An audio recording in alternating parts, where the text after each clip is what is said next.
Hello, everybody. Welcome to Branding Bud Live, the live stream that's 100% THC, 0% WTF. Every week, we bring business people together to talk about the business of cannabis. I'm David Palashuk, the founder of Branding Bud Consulting Group and the author of the first book on cannabis branding, Branding Bud, the commercialization of cannabis.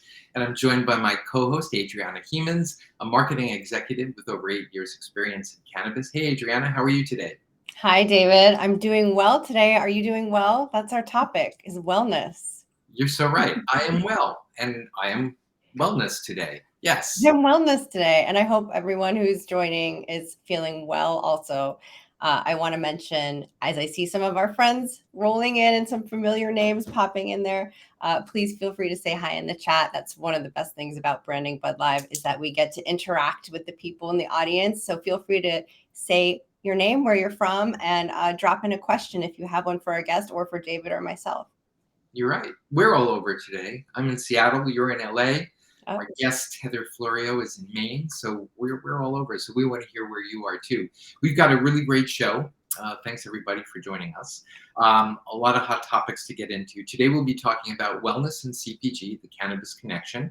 And some of the topics we'll be specifically talking about are plant wellness and the ability to deliver consistent quality products, the CBD plus aloe vera formulation, and how it may dampen pain response, and how that might be applied to consumer products in the future, and the opportunities for plant medicine and cannabis in the future, and what that might hold for the CPG industry. Our guest today is Heather Florio. She is the CEO of Desert Harvest, a 30-year-old aloe vera wellness company. So she brings a wealth of information and knowledge. And not only that, her company also has a CBD product as well. And we'll be talking about the combination of cannabinoids and aloe vera as it relates to CPG products. So I am super excited to talk with Heather today because we're going to get the real deal. She's a great person and is really running a company with a mission. So I'm excited about that. Me too. And hi, Cheryl from Shasta County, California. Right on. We've got it covered with people. So that said, let's bring out Heather. Let's get the chat started. Hey, Heather, welcome. Hello. Hi. Thank you for having me. Yeah, thanks. So happy to have you here. Tell us a little bit about yourself and what you're passionate about. Oh, okay. Here we go. So Desert Harvest started and was kind of born out of a need for a bladder disorder called Interstitial Cystitis. And over the past 30 years, we have been developing products specifically for pelvic health, sexual health, women's health, urologic health, and for radiation oncology, and specifically as well as pain responses. We work with the International Association for the Study of Pain and a variety of other organizations.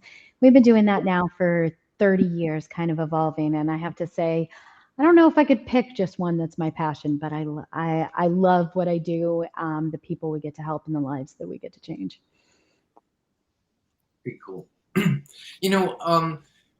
You've been in really the wellness industry for years, for decades, and that's really changed over time. And there's this sort of blur between wellness and beauty, and now we have cannabinoids and other components coming into that space. Can you tell us a little bit how that has evolved over time? I really think as you know, wellness and beauty is always an evolutionary thing. We talk about our skin. We talk about how to take care of it, how to take care of the outside of our bodies. But at Desert Harvest, we focus a little bit about that, but more in the sense of the overall wellness of the people, the customers that come to us specifically with different conditions, different issues. We're looking to meet the needs of the underserved. And I think that has kind of evolved over the years in watching, when we started out in 1993, it was very much, women's health wasn't very much researched. Cannabis was, very underground still. And although I'm a 90s child, so, it's all over the place. So I don't know if it was underground in my world in Colorado growing up, but it was there. And so over the years, we've really kind of watched this kind of evolve. Um, and we've seen, many things become more mainstream, women's health, sexual health, and in cannabis, we're able to have more authentic conversations about it. And I think that's what Desert Harvest has. We've never shied from having a conversation about something that someone else might consider taboo. But if we see that it meets a potential need, the research is there, the science is there, the benefit is there, we're going to figure out how to research it, how to make it the best, and bring out the best product possible. So we've really watched definitely the cannabis industry, the medical industry, and the beauty industry kind of evolve over the years to be an industry that's really about transparency. We really have to be. I mean, you'll always have your bad actors. For the supplement industry, it's not a regulated industry. It's regulated in a sense, but it's not like it underwent a drug approval process. So there's a very shady component that we really have to watch out for in our industry, and consumers really have to be aware of. And the same thing goes for every industry as far as what we need to see. But safety data, being the best product possible is what is critical to us. Mm-hmm. The wellness industry is such an interesting one to watch because you see things seemingly come out of nowhere and become these huge trends. CBD, not so much, because that seems like it has a lot of longevity. We see that people who start trying it, it becomes part of their daily routine. But then you see other trends come up, something like, so I'm thinking about something from the beauty space, which is that charcoal phase that came in and sort of like was here and gone overnight. So I'm curious to hear from you, Heather, like what are some trends that you think are here to stay, or maybe some that are flash in the pan in the wellness space?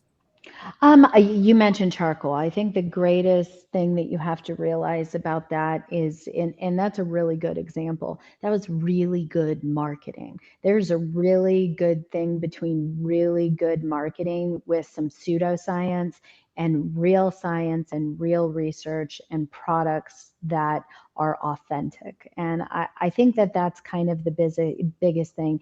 With CBD, it's really created kind of a skewed environment for CBD. That's a really good example because we have this industry where we're nearing 8,000 brands of CBD in the United States alone. It's the wild, wild west, and you can get it at gas stations, you can get it at pharmacies, you can get it just about anywhere. And we have no idea, because it's not being regulated at the moment by the FDA in any way, shape, or form. It is all over the place. And so you've got it in foods, you've got it in tampons, you've got it in lubricants, you've got it, I mean, we've just put it in everything without even knowing what benefit it even has. But hey, if we slap some CBD in it, we can charge 3 times the amount because CBD is expensive, and for a product that might not necessarily benefit it. So I've seen, very much like the charcoal. I think what's going to happen, for instance, in the CBD is the science never supported the charcoal. I think that's the difference between charcoal and CBD. The science supports CBD. The science is there. We have the research. We even have CBG. We have other components. We have this research. We just have too many actors, and a lot of them bad, and a lot of them diluted, not having what they say in them, authenticity and ingredients. We don't even know if it benefits. So I think what you're going to see as regulatory evolves, maybe kind of a paring down of these almost 8,000 brands in the United States. You just mentioned the regulatory efforts happening, and I want to call out a comment from Joel DeSantis. Thank you for today's event. Tennessee is close to passing a bill which adds a layer of regs to hemp. Up to this point, Tennessee has done a fairly good job at allowing the market to self-regulate itself. Regulation is very important to give this industry the proper credibility. Thanks for your comment, Joel. What are your thoughts on that, Heather? I agree 100%. I think that's the one thing we're lacking. When we chose to go into the cannabis space and bring out our CBD product, we did 5 years of research. Looking at full spectrum, broad spectrum, isolate, all different variations of this, how we were going to utilize this as far as CBD we were looking at everything. And then and we were planning for the regulatory because my lawyers are on these councils. I have some of the best lawyers in the country in this industry, and they sit there and tell me, hey, so it looks like the legislation's going to be here and we should have something by, what was it, November 2019. So sometime in 2020 you should be good to go ahead and release your CBD product. So I'm like, okay. So I start getting in. I've got the formula. Have all the research done. I'm going to go into production, and I'm going to release this product in June 2020. And then the pandemic hit. and that just like threw a complete wrench in it. And then by September 2020, we're putting it in the hands of Congress instead. And we know how well that works with actually getting things, accomplished and done. And so I hope that, so now we're sitting here 3 years later, and we watch this evolve, we watch this come to the forefront, but now we've got the FDA and Congress saying, no, they need to do this, no, they need to do that. So it's like a he said, she said kind of situation. And we're in a situation now in which we are kind of sit in a gray area. I don't like to be in a gray area. We have been on the forefront of many different types of medical research for almost 30 years. We are transparent about all of our ingredients, the regulatory, everything. And this is something that needs to be dealt with, so that for many reasons. One, regulatory, so that we're having oversight of all these products coming out. We know the authenticity. Research. We just passed a bill last year to finally allow more medical research to happen. We had very few studies going on in the United States. We had to take our research to Canada because Health Canada is on the forefront of cannabis related research. They are flourishing up there, and they astound me with the stuff that they're doing in Canada. And then you've got the US sitting here going, I don't know. And so I'm really hoping that gets shored up, because I think that will give it the legitimacy that it needs to kind of, it's already out of the shadows, but, take it completely out, take away that stigma, and look at it from a true medical perspective. We need to understand why drug interactions. We need to understand, safe dosing fully. We know to kind of stay under a certain level, but where do we go from there? There is a lot of things that need to happen for not only the safety of Americans, but for the understanding of the product, its benefit. How can we sit there and watch all of these industries where we know it has benefits related to stress and anxiety, and there's studies going on with PTSD, but yet we can't give veterans can't touch it. We can't even give them CBD because we can't guarantee that the product's not convert in their body, even though, because it can still show conversions of THC, even though there's no THC whatsoever in our product at the lab level when it's at its raw state. But we have found in our research and what we've done that the body still can convert into THC. So even though a product says it has no THC, there's no guarantee for the safety of a job. And so, if your job is at, even athletes, for instance, they can utilize CBD products, which they know are having a benefit for them. I mean, we've got the whole big NFL research program going on, everything else like that. But during the season, they're not allowed to touch it. They can't even touch CBD. They can't touch anything. And then, but yet they'll utilize it during the off season, and they know it benefits them, and they're advocates, and they want it, but they can't get access to it. So you definitely sports, athletes, veteran, military. We need to change the stigma so that it's not like, hey, you're going to lose your job if you utilize cannabis. Yeah. Wow, I have so many questions just from that. Just one thing I have to do is call out. I see at least 2, maybe 3 people are moving to New York. That's my home state. So I just want to give a shout out to all the folks that have been talking about New York on the sidebar. Heather, with over 8,000 brands, and with the FDA saying one thing, and or Congress saying one thing, and then all of the regulatory associations saying other things, and nobody being able to fully connect. How do we as consumers make sense out of all of this? Like, what can we do to better understand wellness, and I think at this point, how CBD plays into wellness? This is another reason why the regulatory needs to kind of change. We know that the almost 8,000 brands makes it really hard as a consumer to be able to trust, know what you're getting, where it comes from, where it's sourced, how it's extracted. There's so many questions that happen as a consumer that unfortunately the only thing that you can really say is trust your brand. Like, if you have a recognized brand that you know and trust and has done some research, because there are the companies that have done the research, and a research study is it has to be more quantitative. Even our study, our research, we have done our models, we've done human tissue studies.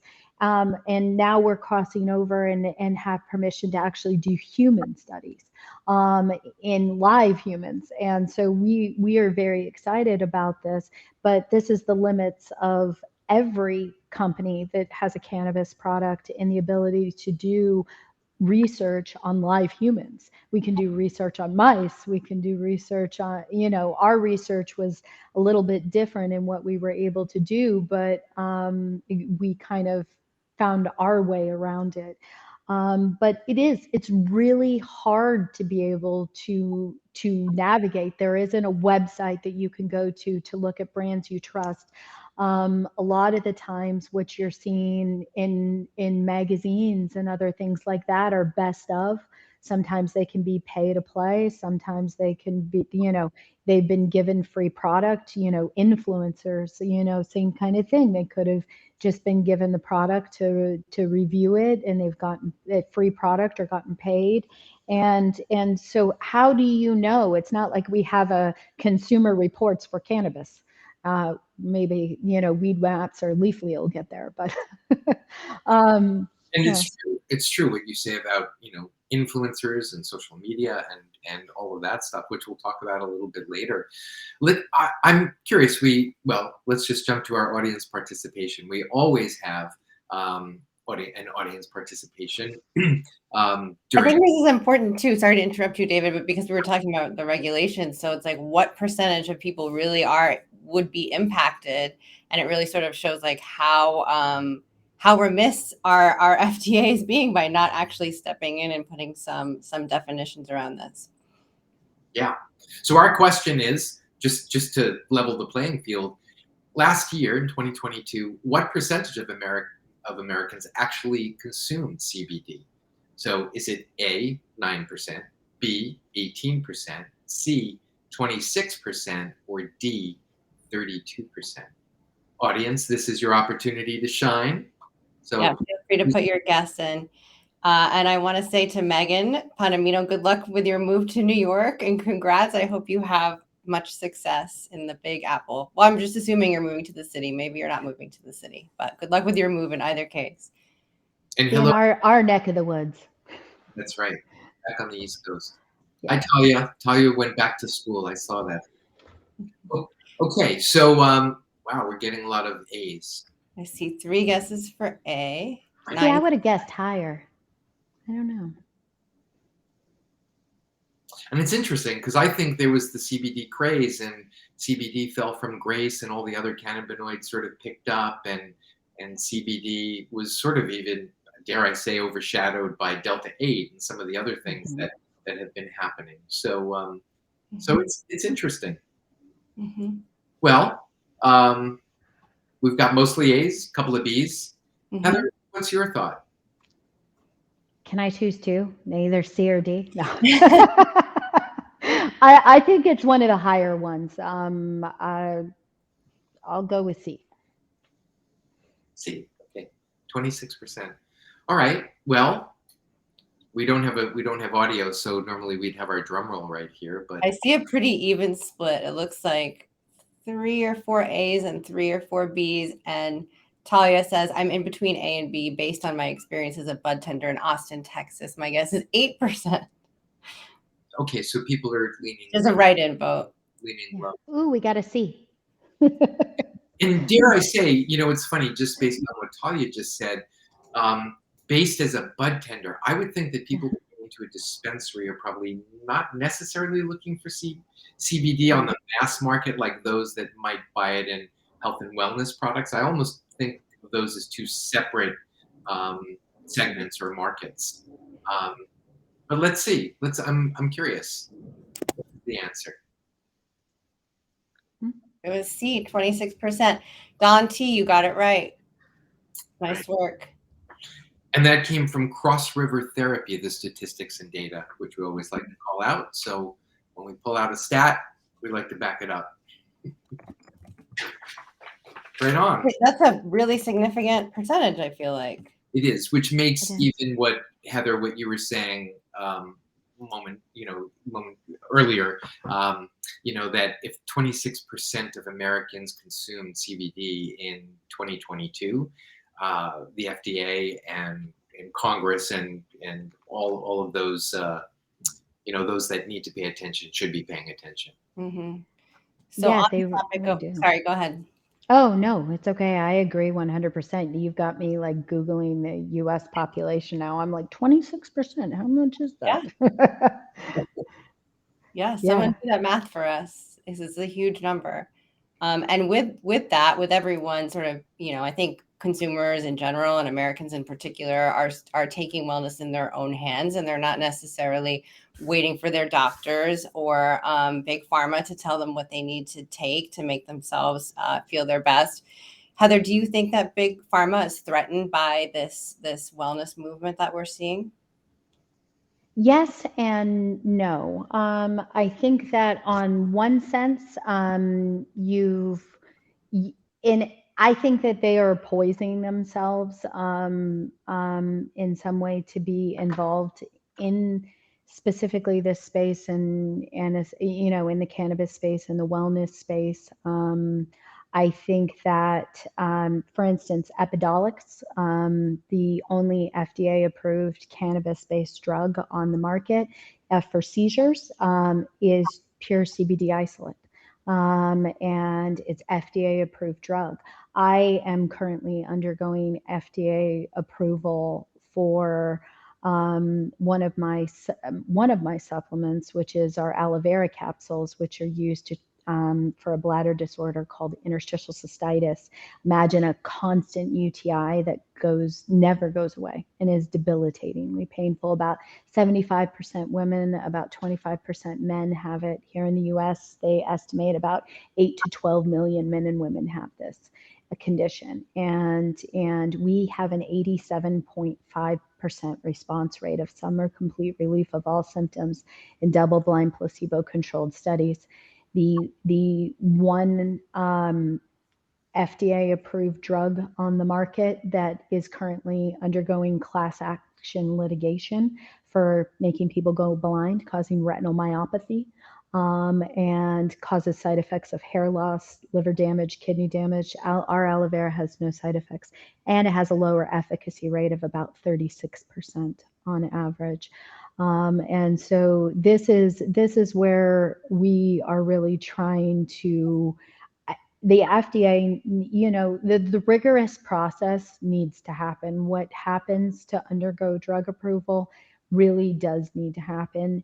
The problem and the unaffordability that keeps so many in the wellness space that might, become a drug and be in the pharma space, it's the costs. I mean, the costs are astronomical, millions and millions of dollars just to get started and just to get through the first round of testing. And that's what makes it an impossible option. So I really think that the people with deeper pockets as we go along, this might evolve and change. It might not. It'll obviously, when we talk about big pharma, it's can they, the investment that they have to make to turn it into a drug, can they get a return on investment? They did on Epidiolex, major big time. And so I think that will ultimately be the question. But I think that it's companies like mine, like Desert Harvest, I would say, that are, small to medium, that are really on the foreground of going, I want to innovate. I want to create, we're the ones at Desert Harvest, we're at the medical conferences, our customer service is, we're interacting with the patients on one side, we're interacting with the doctors on the other side, and we're bridging that gap, because there really can be a gap between that doctor and patient. We're trying to bridge that educational gap, that research gap, and bring them together. And so maybe I feel like that companies like ours, though, are like the building blocks of that, of what, then big pharma goes and creates and goes and does, because they see a lucrative opportunity. We are a capitalistic society. It's, but it's companies like ours that are doing the groundwork, listening to the patients, listening to the patient's needs, listening to what the doctors are hearing on a day-to-day basis and their patients' needs. We're really trying to bridge the gap, and there are a lot of amazing companies out there doing the same thing. Is that frustrating for you, Heather, to see big pharma sort of capitalize on your product development? It is. It's definitely, it's one of those really hard things where you put in all of this effort, and this is where IP, again, super expensive. Your patents, your trademarks, your everything, super expensive to get done. And when you're a small company, it can be difficult and challenging to get those pieces, but those are the only things that are going to protect you from big pharma companies and make it possible. And then those big pharma companies, which has happened to us many of times, come knocking on your door and want to get involved, or want to, partner, or want to buy you, or want to, and you have to do what makes sense for you. And in our case, we have had the same mission for 30 years. I am second generation. My son works here, third generation, in his 20s. Wants to someday take over. Him and his wife, they're this partnership duo that are killing it. And I think that this evolutionary process of small to medium businesses, it just depends why you're there. Our mission is really to change. We want to change things. In the healthcare industry, in this space, we want to disrupt. We want, and I'm not looking for some big pharma company to come in and change how we interact with our customers, that connection, that creating products specific for those consumers. Mm-hmm. That totally makes sense. Yeah. So go ahead, David. Yeah, I'm just I'm thrilled, but I'm also questioning, how do small businesses stay afloat then, right? If all the innovation is taking place at the small to mid-sized companies, but the cost to really manage the IP, to really take it through all of the other levels of regulation and certification, and to open up the markets, really, which is finally when big pharma comes in, right? After the trailblazers have ripped a trail, and after it becomes easier, after there's more market share, there's more people aware of, in this case, CBD, right? Mhm. How do you stay afloat then? How do you manage to do what you do over the course of 30 years? Patience. We could have taken on investors. We could have taken on large amounts of cash. It's thrown at us every day on a daily basis, it almost seems like. But for us, it was critical to maintain our anonymity, to be able to our independence, to be able to um, take this and be able to own our brand and our mission, our goals. I don't think, and this is what makes Desert Harvest very unique and very different. I could take all the money we're making and throw it back into marketing and grow bigger and bigger and bigger. And obviously, we have a whole marketing budget and a portion of that, but we are committed to the authenticity of what we're doing, the authenticity of our products. And so we take a lot of that money and throw it back into research and education. And we could have done things faster. We could have gotten more patents. We could have, done all of this stuff. But for us, it was better to have slow, moderate, controllable growth over these 30 years that has really allowed us. There's tons of ideas of things I'd love to do, and I have technology we have created, things that we have done, and I'm just holding off because I'm, managing my budget, and because some of my ideas are grandiose, uh, but but definitely trying to manage what I've got, work with what I have. That way, I don't have to take on investors. I don't have to be beholden to investors. I don't need to be on every store shelf in the United States where I just lost 75% of my, margin to big box stores. I I don't need to do that. For instance, there's one company that's one of our competitors, and I had learned that our although our gross income was different because they're in every store shelf in America, our net profit was exactly the same. And that is because of those margins and what's going into making that happen. So I guess it's for us, it was very important for us to stay authentic and to maintain our independence. And so we didn't do anything fast. We didn't do IP fast. We did the basics of what we could do, moderate, everything moderately, a little bit at a time. And here we are 30 years later, training our third generation. So. Well, you must have a very strong customer base to have been around for 30 years and be innovating and bringing new products to market. I wanted to back up for just a second since we're on the topic of marketing and brand building and audience building in general, and sort of take a view of some trends that we're seeing when it comes to there's your product there. Let's talk about this for 1 second before we move on to the audience question. What are we looking at here, Heather? So you're looking at some of our best sellers here. So you've obviously got the CBD here in the forefront, and you've got a couple of different labels because we're in the middle of a rebrand. The darker labels are our newer ones, but you've also got our super strength aloe vera capsules on the left. A couple of our other supplements, calcium and vitamin D3, quercetin. So that aloe vera capsules are what we use for the interstitial cystitis. The Relivium was developed for cancer patients undergoing radiation treatments. It's for radiation dermatitis, all natural except for the 4% lidocaine. Is the number one topical recommended by radiation oncologists worldwide. You have our aloe vera gelée, which is what you would typically think of when you go to the store and get a product or put aloe vera on from a leaf for a sunburn. But this is as concentrated as you can get without the plant. And so we have a unique patented process for our aloe vera in which we are maximizing nutrients, We're removing the negative components that are naturally in aloe vera. These are what would be on the products you normally see on the store shelves, anthraquinones.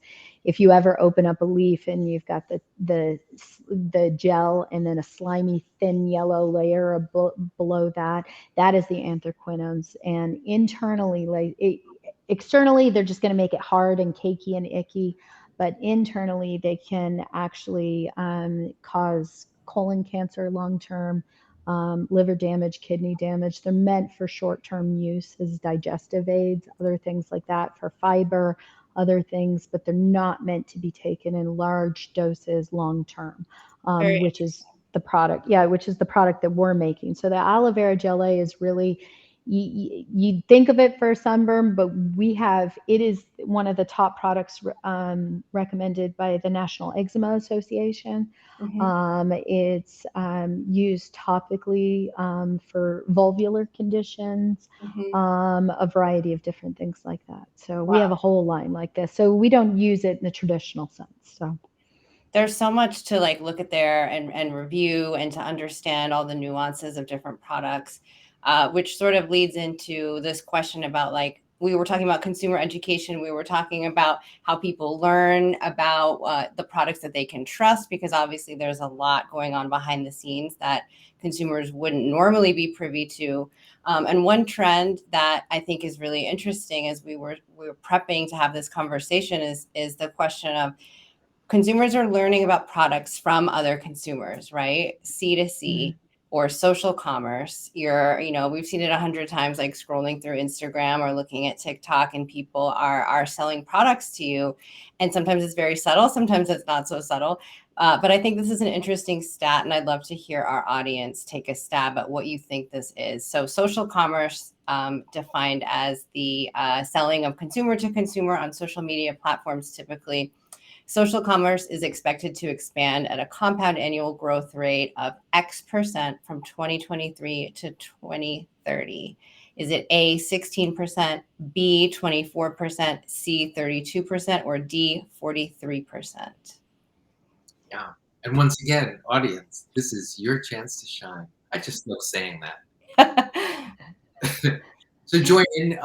Let us know what you think. A, 16%, B, 24%, C, 32%, or D, 43%. And I think in the realm of what we were talking about earlier, of 8,000 plus brands with a very muddy market, not necessarily knowing what works and what doesn't work, not necessarily knowing what the concentrates are, or the levels are of both good and bad components in the product.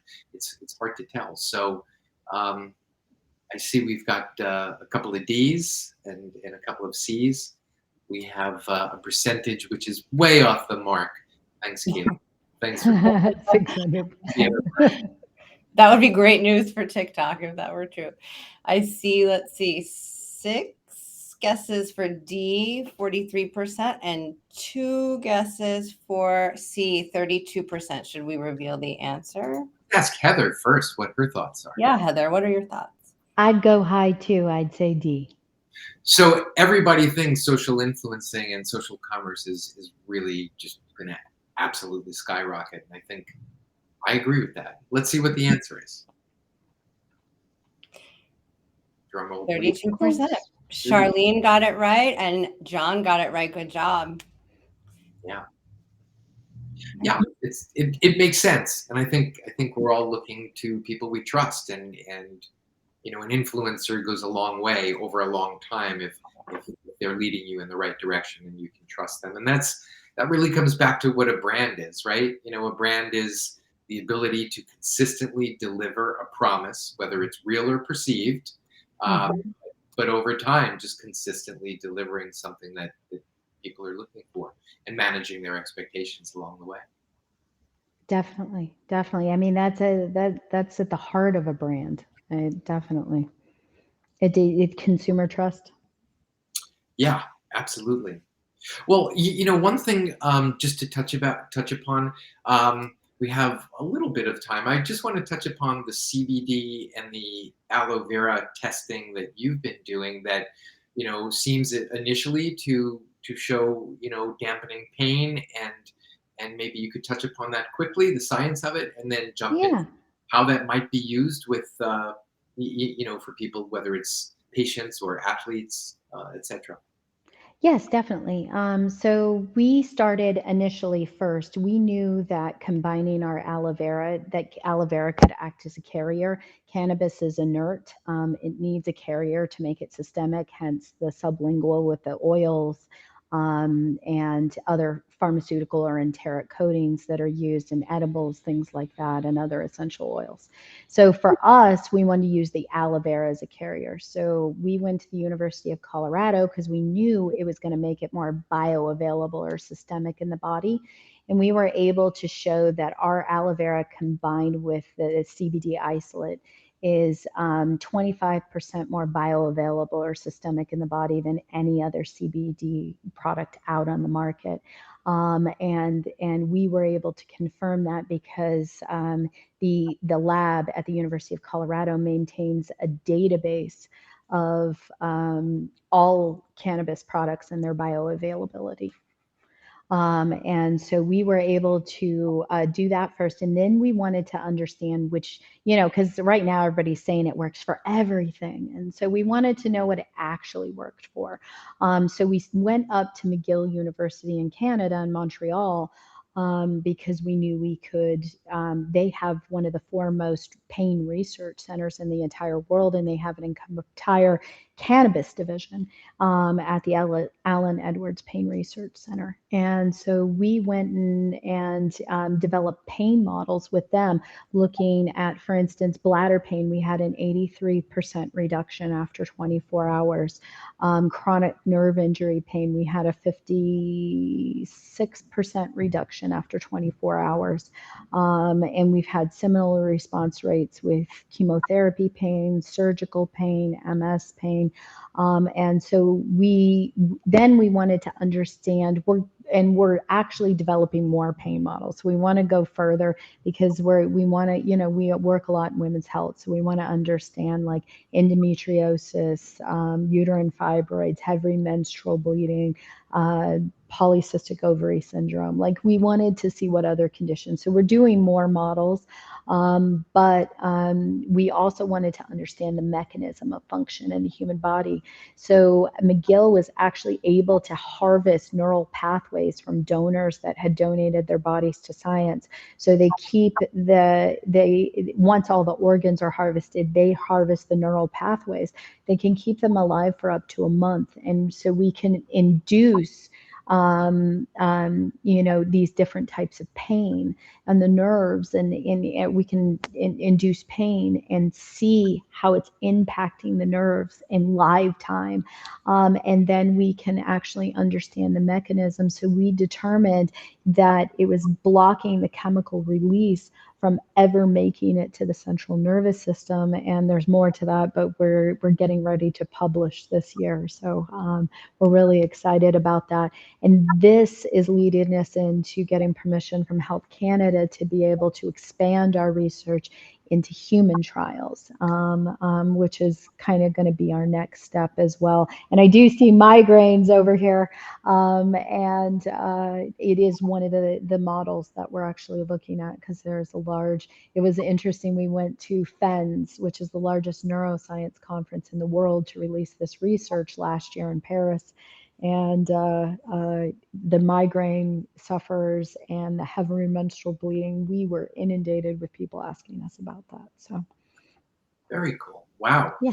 There's a lot that we didn't get into, but lots of things that have my mind. Part 2. Yes. Heather, thank you so much for joining us today.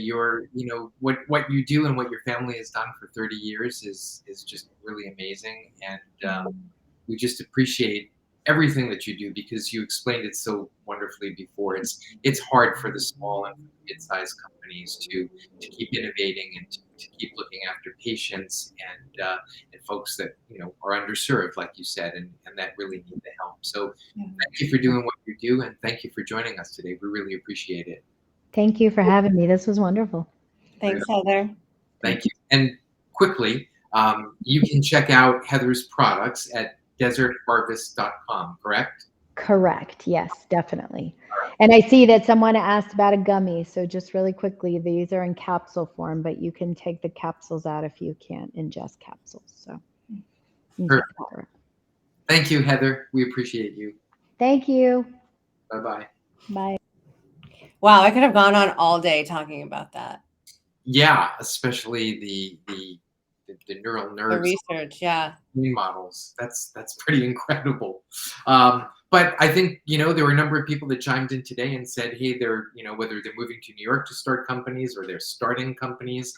I think it just shows how hard it is to build a small business and, to keep it going. That said, our show next week is really interesting. Next Thursday, April 6th, we've got a show, as we always do, 11 a.m., 2 p.m. EST, 11 a.m. PST. And next week is Cannabis EDU Higher Education. And we have Michael Zaitsev, who is the Cannabis Program Director at LIM College in New York. We also have Marianne Kursky. She is the CEO of Alibi Cannabis out of Oregon, but is also a professor of cultivation in the undergrad program, which is pretty cool. So we're going to be talking about cannabis education, getting a higher degree, and what people can do in the industry with those degrees as the industry develops. So we're excited about that. Yeah, looking forward to that. And thanks for your question, Joel. I think that would be cool to do a show on the topic of capital finance. Absolutely. Yeah. Right on. Well, thanks, everybody. Come to our end. Don't forget to join us every week. Don't forget to check us out on LinkedIn and our YouTube channel. And don't forget to check out Cannabis's best kept secret at brandingbud.com. Thanks, everybody. We'll see you next week. Bye-bye.